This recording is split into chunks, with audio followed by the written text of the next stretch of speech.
The closet door was cracked open by exactly 2 inches. And I don't know why that's the thing that broke me, but it was. She always shut it. Always. Every night like clockwork. Even when we were fighting, even when she was too tired to talk, she'd still walk over and push it closed before bed. Said she couldn't sleep knowing it was ajar. Said it made her feel like something was watching. But this night, it was open. I stood in the hallway for 10 minutes just staring at it. My heart was doing that weird thumping thing where it skips and rushes at the same time. I kept thinking, close it. Just close it, Ellis. But I couldn't. I couldn't even walk into the room. Not because I was afraid of what was inside, but because I already knew what wasn't. Her. She wasn't there. Her bag was gone. The special one, the gray leather satchel she only used for important meetings or girls' nights. Her charger was missing from the nightstand. Her slippers were gone. But the closet? It was open. Open enough to feel like a message. Open enough to feel like an accident that told the truth. You know that sensation when everything is too quiet? The kind of silence that hums like a live wire? That's what the house felt like. She had told me she was tired. Again. Ellis, I can't tonight. I just want to sleep. Please don't make this a thing. So I didn't. I didn't make it a thing. I nodded like a fool and said I'd go fold laundry downstairs. I folded nothing. Instead, I sat on the floor in the laundry room and listened. The pipes creaked. The fridge clicked. The dog next door barked twice. And then, the sound of the front door. Not slamming. Not squeaking. Just a soft click, like someone trying not to be heard. I walked out into the living room 10 minutes later. She was gone. Car gone. Phone still pinging in the kitchen. But her keys? Missing. The spare set. The one she kept in the dish under the sink, not on the hook. The keys she thought I didn't know about. So I went upstairs. And that's when I saw the door. Slightly open. Mocking me. I wish I could tell you I did something brave. That I grabbed the keys and followed her. That I called her bluff. But no. I sat on the floor outside the bedroom like a pathetic movie extra in my own life, staring at that crack in the closet, realizing I'd become the thing watching. She came back 3 hours later. She didn't know I was awake. Didn't know I'd seen the door, or the slippers, or the missing charger. She walked straight into the bathroom, humming, like she had energy. When she got into bed, I pretended to shift in my sleep. She whispered, "Sorry I got back so late. The girls' dinner went long." I didn't say a word. She rolled over, fell asleep. I didn't sleep that night. I just stared at the closet. And when the sun came up, I did something I hadn't done in over a year. I stopped supporting her. Not in some dramatic way. I didn't cut off her money or call a lawyer. I just let go. Emotionally. I didn't ask about her meetings. Didn't rub her back when she said she was stressed. Didn't remind her to eat. I didn't make excuses for her anymore. Not even in my head. And that's when it happened. She got energy. So much energy. Suddenly she was glowing. Waking up before her alarm. Going to spin classes. Buying new dresses. Texting more. Laughing more. She started whistling when she cooked. She wasn't tired anymore. She was tired for me. But never for him. And I hadn't even met him yet. I started noticing the little things first. Not the kind of things you see in movies. No lipstick on collars. No mystery hotel receipts. Just the slow erosion of things that used to mean something. Her coffee mug, for example. Every morning for the past 7 years, I'd make her coffee and leave it next to her phone. 1 cream, 2 sugars, no lid. She hated lids. She used to smile at me like it was the highlight of her morning. But one day, she didn't drink it. She just poured it out like it was tap water. No thank you. No glance. Nothing. Like it had always been her job. I didn't say anything. The next day, I didn't make it. She didn't ask why. And that silence? It told me more than any shouting match ever could. Then came the mirror moment. She thought I was still in bed. I wasn't. I was in the hallway, bent over tying my shoes when I heard music playing low in the bathroom. A beat I didn't recognize. Something upbeat. I walked to the door, about to ask if she wanted breakfast. But I stopped. She was in front of the mirror. Twirling. Actually twirling. Wearing a new black blouse, tighter than anything she ever wore around me, and putting on lip gloss. Her head tilted slightly, smiling at her reflection. Touching her neck. She didn't see me. And I realized that smile wasn't mine. It hadn't been for a long time. It hurt in a weird way. Not like heartbreak. More like being forgotten. Like watching someone rehearse a scene you were never cast in. That same day, she asked me for $250. Said her coworker was collecting for a team dinner and she didn't want to look cheap. I transferred the money, of course. Then later that night, she told me not to wait up. They'd probably go bar hopping after.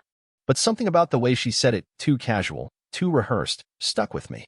So when she left, I did something I never do. I checked her phone. She left it charging on the windowsill in the kitchen. No passcode. She must have assumed I'd never look.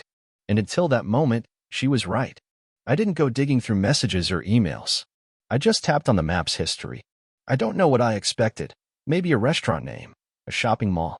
But there it was. Riverview Suites, room 419. Saved twice. Once from 2 weeks ago. Once from that very day. I sat down on the floor, right next to the trash bin, staring at the address. The kind of hotel that's business casual on the outside but rents rooms by the hour on the inside. My stomach twisted. My jaw clenched so hard it felt like my teeth would crack. But I didn't confront her. I couldn't. I wasn't ready. I needed more than a pin on a map. I needed certainty. So I waited. The next day, I called in sick. Said I had migraines. I spent the whole morning pacing.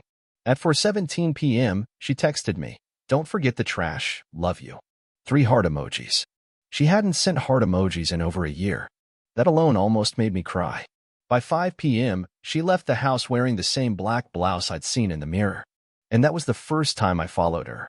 I waited 10 minutes, then took the back roads to Riverview Suites. My palms were sweating. I parked far, behind a broken fence, and watched through a cracked windshield. I told myself I wasn't going to go inside. I just wanted to see what car picked her up. I didn't even know what he looked like. But when she walked out of the lobby 15 minutes later, not with a man, but alone, and smiled as she texted someone, I knew. She didn't need to be picked up. He was already in the room. And she was energized, laughing on her phone, eyes bright, shoulders back. No signs of exhaustion, no tension. Like she'd been plugged into a power source I could never provide. And me? I was in my car, gripping the steering wheel so hard my knuckles turned white, trying not to vomit. She wasn't cheating for adventure. She was cheating for escape. From me. And I had no idea how long it had been going on. I only knew one thing for sure. Whatever connection we used to have, it was gone. And it had been replaced by room 419. I didn't sleep that night. I didn't even try.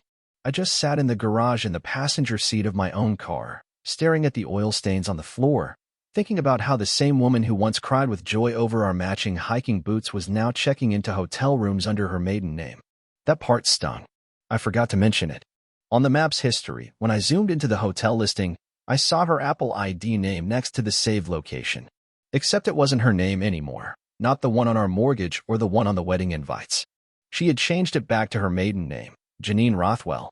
It's hard to explain why that hit me harder than the hotel itself, but it did.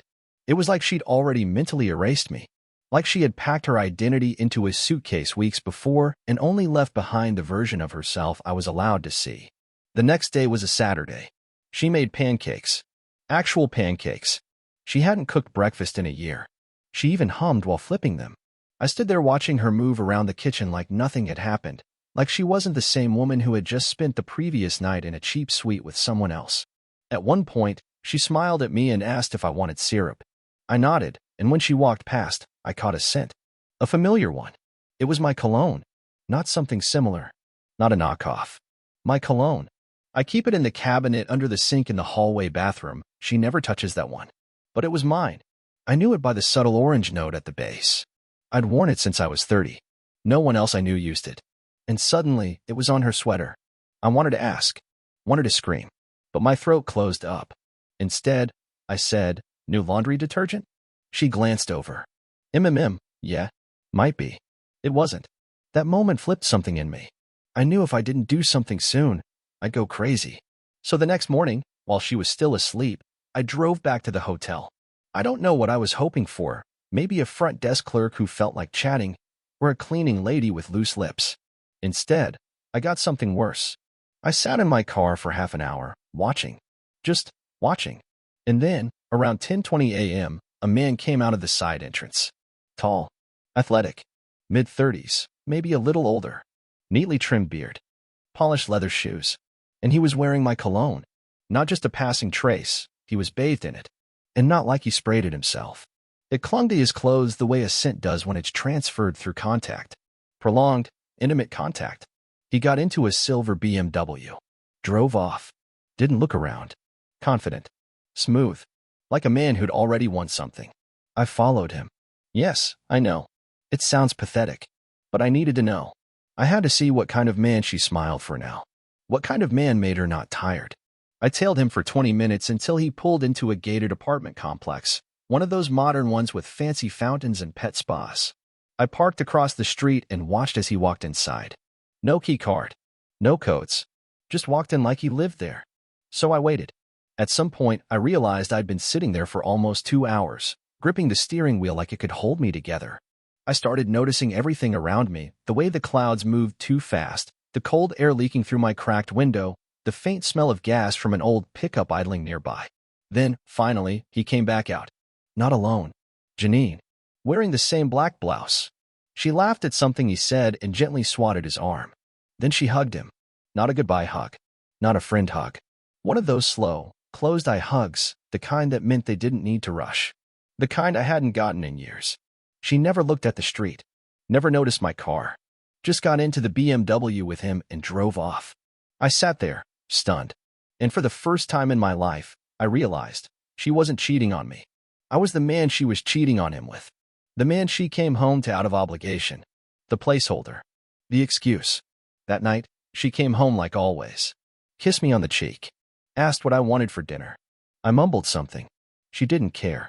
She was already scrolling through her phone. And all I could think was, he wears my cologne. He holds her like I used to. And she lets him. I don't know how long I sat in the parking lot after they drove away. The truth is, time had already started blurring. Hours didn't feel like hours anymore. They felt like static. Like something buzzing behind glass. I kept thinking, maybe I didn't actually see what I thought I saw. Maybe it was a dream. A really cruel, detailed dream. But it wasn't. I knew her face. I knew that blouse. I knew that laugh. And I knew she hadn't laughed like that around me since before the pandemic. That evening, I tried to act normal. That's what you do when you've lost control of everything.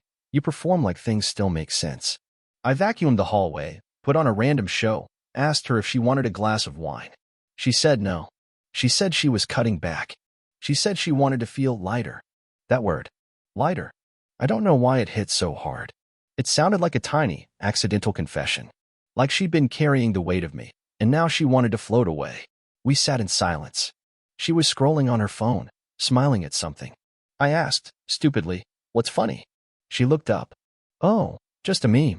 She tilted the screen to show me. It was a cartoon raccoon holding a trash bag that said, me taking out emotional baggage like I'm not gonna dig through it later. She laughed. That's me, right? Classic. And then she said it. 5 words I will never forget. Unless you're the baggage. She said it while laughing. A throwaway line. She didn't even pause. But I sat there, frozen. Was she joking? Was it supposed to be dark humor? Sarcasm? I stared at her, waiting for a wink or a grin. Something to tell me I misheard. Nothing. Just silence, and her eyes on her phone again. And I realized in that moment, she wasn't just tired of me. She was amused by me. I had become background noise. Something to tease. Something to reference as a burden in casual conversation. I didn't say anything that night. I just went upstairs early. Brushed my teeth with a numb hand. I stared at the mirror for 5 full minutes, searching for something in my own reflection. I didn't find it. She came in later and got into bed without a word.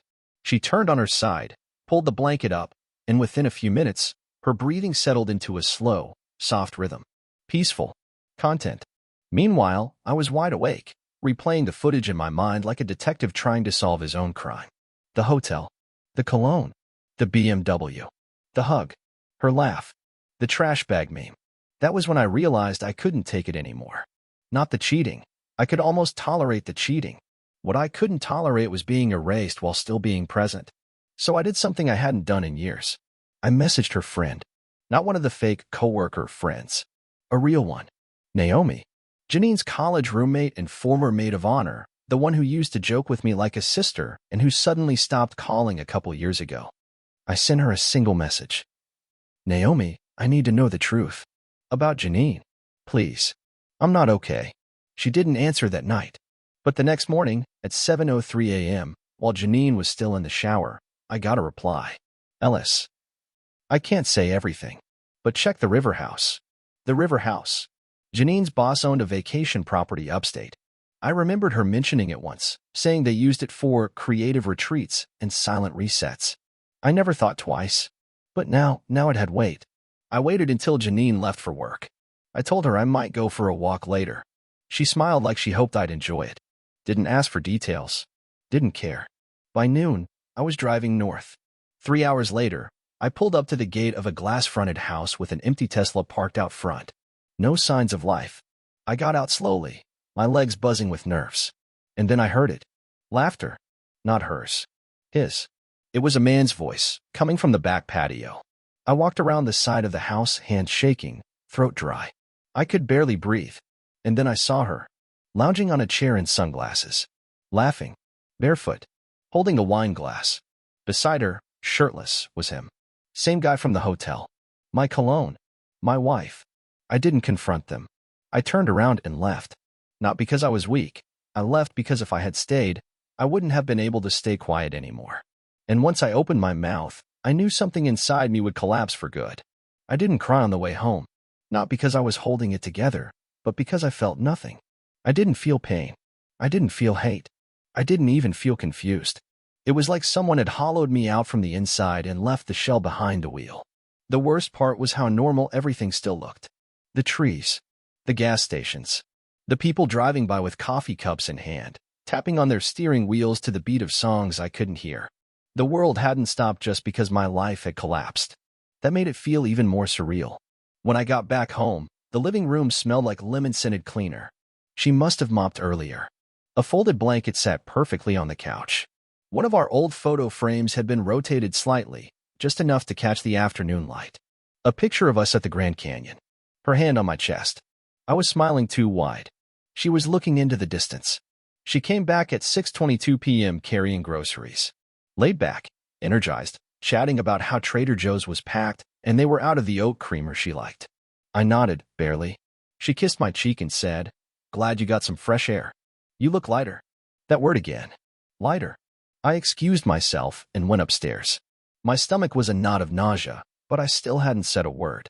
That night, while she was asleep, I turned on her phone screen. I wasn't even thinking. My fingers moved like they already knew what to do. And that's when it happened. She'd left a message draft open in iMessage. A long one. Unsent. It said, "I feel like I'm suffocating in this house. He's so gentle it makes me sick.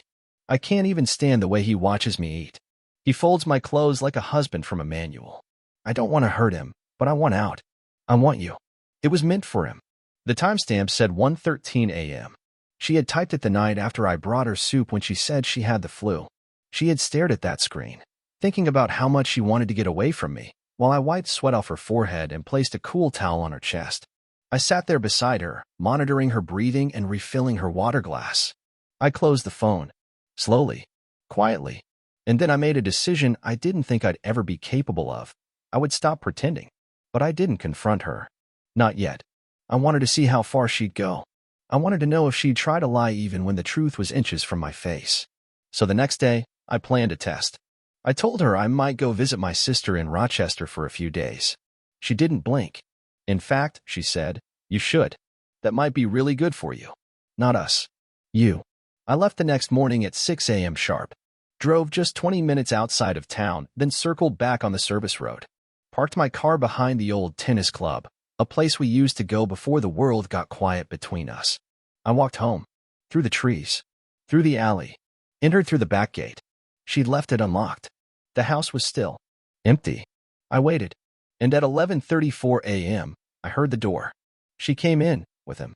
I watched through the crack between the wall and the basement steps.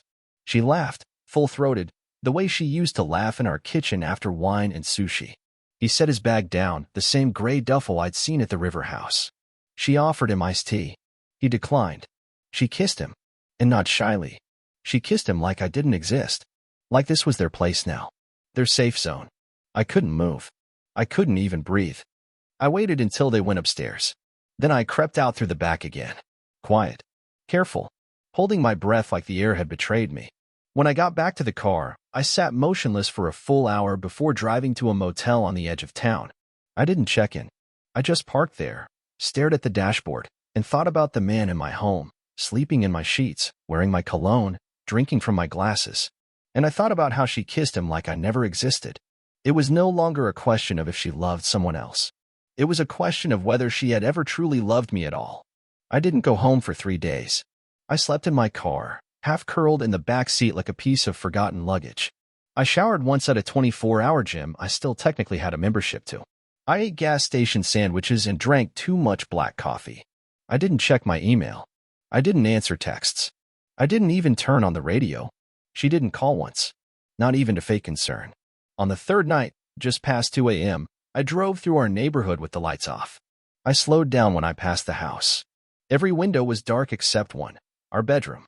The blinds were only half drawn, and I saw movement inside, a silhouette passing in front of the window, arms lifted, shirt coming off. Then darkness. And that was when I realized I couldn't stay gone forever. If I disappeared for too long, she'd write the ending herself. She'd make the story simple. Ellis left. He disconnected. He abandoned the marriage. No one would ask what led up to it. No one would ask who she had in our bed while I was lying awake in a parking lot, praying for the sun not to rise. So I went back. Not with a plan. Not with revenge in my heart.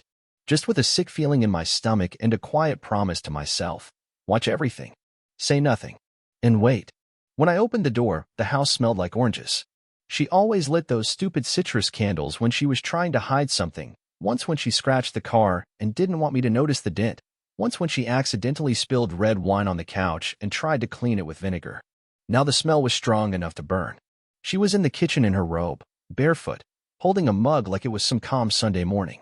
When she saw me, she didn't flinch. Instead, she tilted her head slightly and said, I was starting to get worried. It was such an absurd sentence, I nearly laughed. But I just said, yeah, sorry. She didn't ask where I'd been. She asked if I wanted pancakes. And for a moment, I thought about saying yes. Not because I wanted pancakes, but because I wanted to pretend for one more second that this wasn't happening. That the last 3 years hadn't just slipped through my fingers while I watched her fall in love with someone else. But I didn't say yes. I said, I'm tired. She looked disappointed for half a second, then nodded. Get some rest. Later that night, she knocked on the bedroom door. I was lying on top of the covers, fully dressed, staring at the ceiling like a man trapped under invisible rubble. She opened the door slowly and stood there for a moment. Then she said something that made my blood run cold.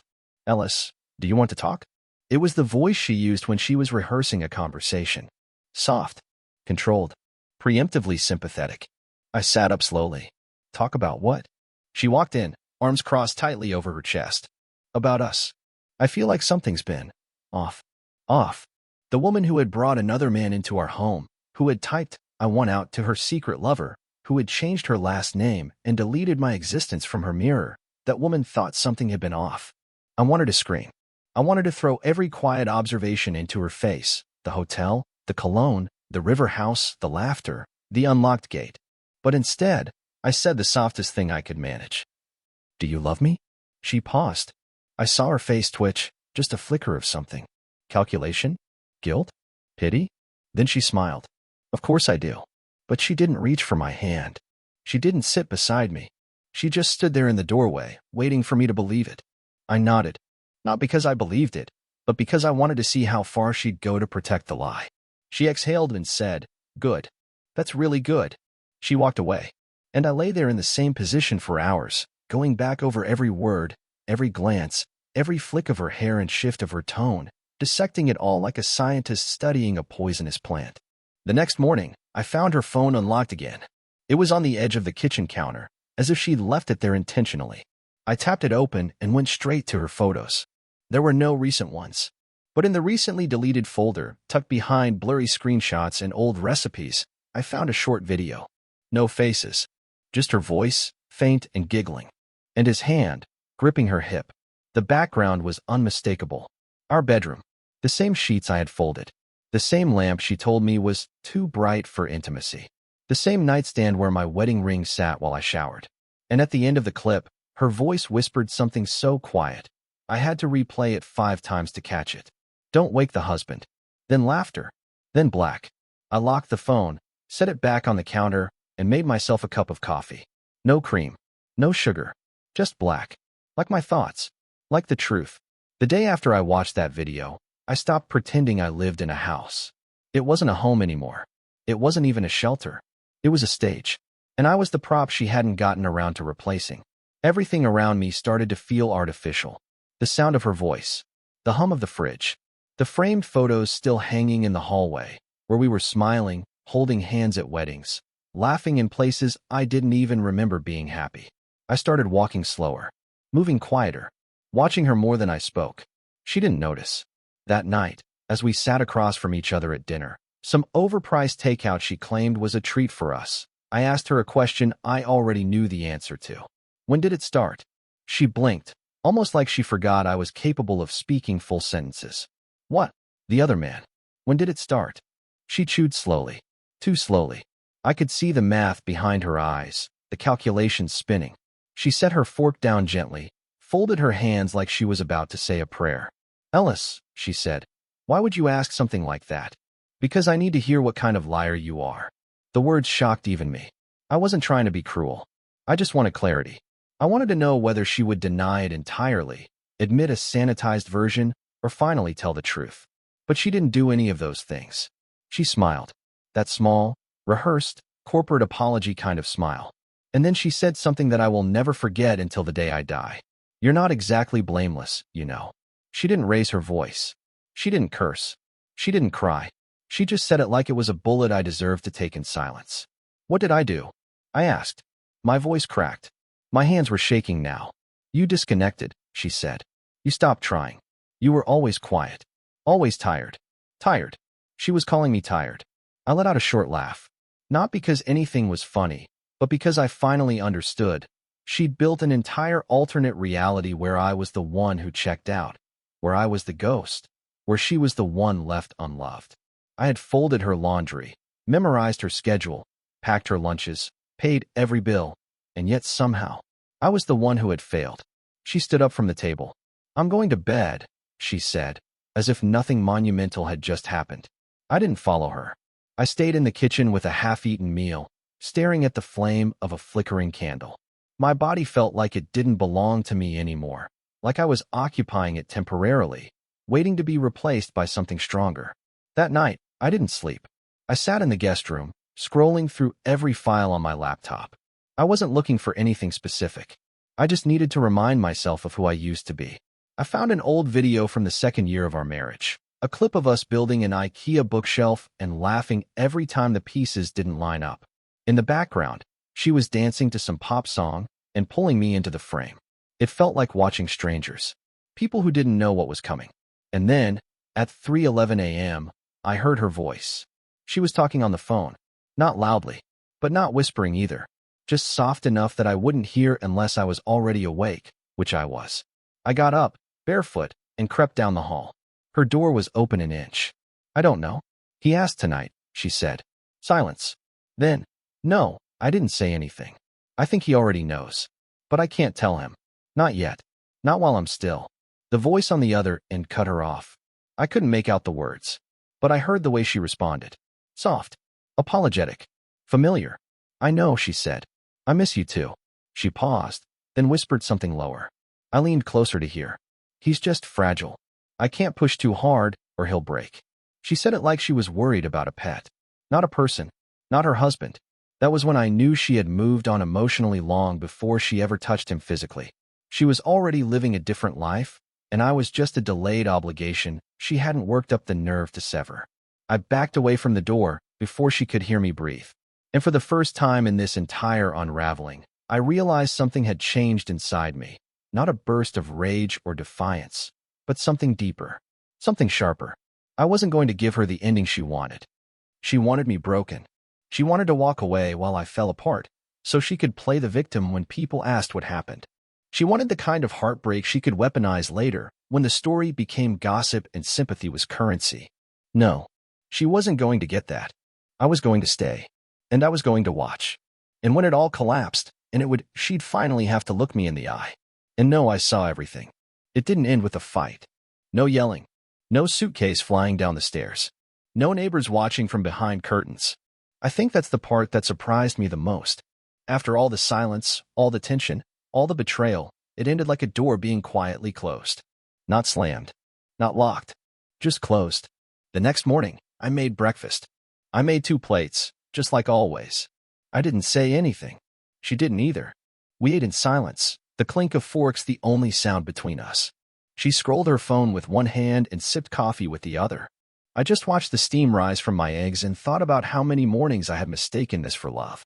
When she got up to leave for work, I asked her one final question. Do you still want this marriage? She stopped in the doorway, turned, met my eyes. And then, like she was exhaling something she'd been holding for years, she said, I don't know.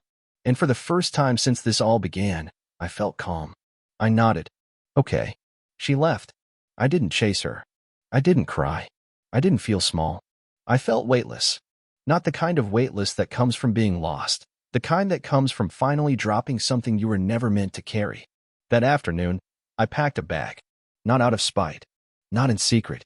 I just chose a few things that mattered, a framed photo of my mom, an old journal, a pair of hiking boots still caked in Utah dirt. I left everything else. When she came home that night, I was waiting in the living room. Calm. Ready. I'm going to go away for a while, I said.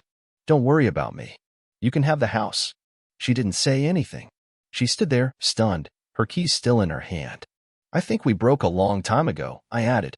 We just kept sweeping the pieces under the rug. Still no answer. So I smiled, a small, tired smile, and walked past her. Out the front door. Into the cool evening air that didn't feel like it belonged to someone else anymore. I stayed in a cabin up north for a few weeks. No internet. No phone service. Just trees. Sky. Air I didn't have to filter through anxiety. It took a few days for my hands to stop shaking. A few more for my chest to stop aching. But eventually, I started laughing again. Not at jokes. At little things. A bird hopping weirdly. The way my pancake burned into the shape of a question mark. I looked in the mirror one morning and realized my eyes looked alive for the first time in months. I started hiking again. Writing. Talking to people without feeling like I needed to apologize for my own sadness. And I stopped checking her social media. Stopped wondering if she missed me. Stopped needing to know what she said about me when I left. Because I knew who I was. Not a placeholder. Not a burden. Not a man too quiet to be loved. Just a man who finally remembered he had a voice.